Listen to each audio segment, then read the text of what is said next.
I now invite Mr. Reynold Benjamin. Thank you, Mr. Moderator. First of all, I want to take the privilege to compliment the agency for convening this meeting. At first, I must confess that I was a little bit puzzled as to exactly how this thing would work out. But particularly, Mr. Singh, his discourse here has enlightened us immensely. I want to feel that the whole thing has struck me very forcefully.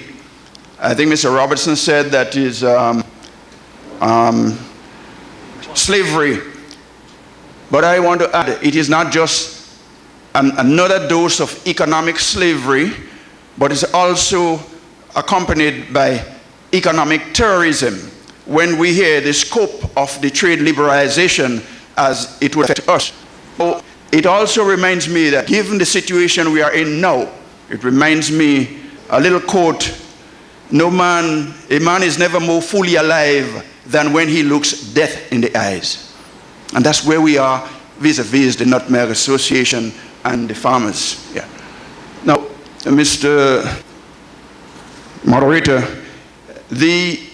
what Mr. Sinclair has given us there, what proposed for the trade liberalization, what is proposed should have been discussed with our people here in this country so that we are aware of what is happening or what is to happen.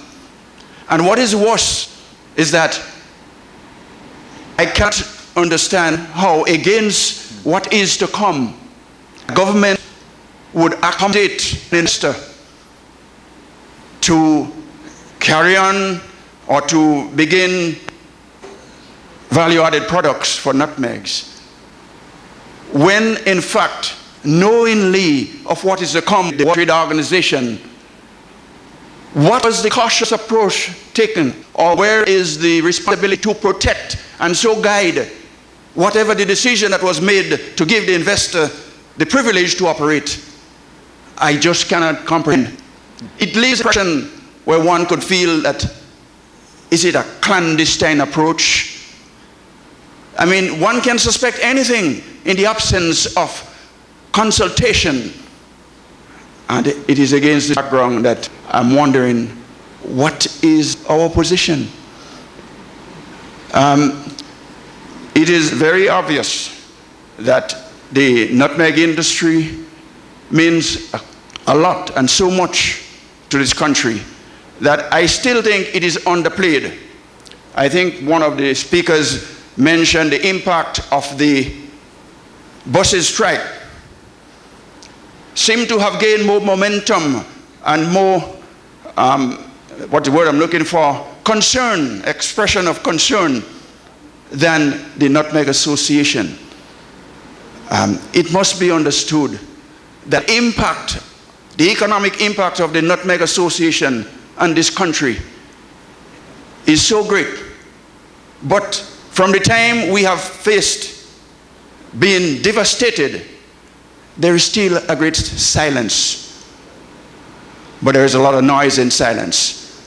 I cannot help taking this opportunity to say that the extent of business that has been generated over the years from the nutmeg industry by the banks, the merchants, the government, and what have you there, yet still, not a sound was heard. The Nutmeg Association is bawling out. Somebody is at its throat, and not a sound. And it is gratifying to see, on the other hand, how quickly the Chamber of Commerce was called on to settle the impasse with the buses. But yet still, up to this point, and perhaps this is one opportunity again to compliment this initiative here, which would give a little more exposure. Who cares? Those of us who have been on the board, Mr. Ferguson there, and all the rest of it there, whenever from the time about June, July, the government would inquire, what is the prospect for the payout of the bonus? How much you're paying? The banks will call, how much you're paying? They are nervous because they know that is what they're waiting on. As a matter of fact, the government very often pressurize the board to even pay more than they can afford based on the sales they had, because they want to inject money into the system. The banks, most of the farmers, or lots of the farmers, bonus payment been tied up to the bank. It goes to the bank, and the banks are waiting, they're asking and whatnot there. And all what is happening now there, not a sound was heard, not a funeral note, as his cops to the rampart were hurried. And finally, I don't want to take, believe you me, I can go on for a long time, I don't want to take more of your time, but I would want to say that that just slipped out from my mind there, just was to rung up something there. Yes, anyhow, I get the feeling, somebody alluded to that too, Mr. Noel, when he mentioned about what happens to the banana industry. And the same thing has happened to the cocoa. Prior to devastating approach on the Nutmeg Association, the cocoa suffered the same fate when an entrepreneur came in and he was given all the concession to produce chocolate. And I think Mr. Buckmeyer was the chairman of the board, and the board did not know nothing about it. And the same thing happens with nutmegs, and now we have this. I want to believe that Grenada seems to be the place where we never fail to recognize the mistakes we made immediately, but we also never fail to make the same mistakes repeatedly for all. Thank you.